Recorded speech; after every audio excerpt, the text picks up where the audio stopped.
Hello everyone.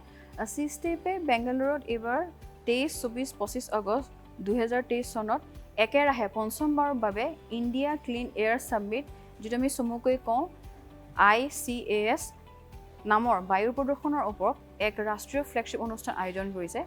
এই বছৰ অনুষ্ঠানটো বায়ু প্ৰদূষণ আৰু সাস্টেইনেবল ডেভেলপমেন্ট গোলছৰ ওপৰত কেন্দ্ৰীভূত।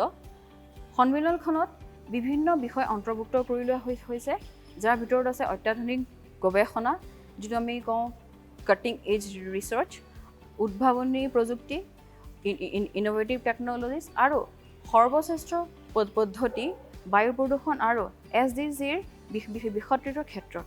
সেইকাৰণে মই থিয় দিছোঁ ICAS সফল কৰিবলৈ কিয়নো মই পৰিষ্কাৰ বায়ুৰ বাবে থিয় দিছোঁ। আপোনালোকৰ মতামত কি? ধন্যবাদ।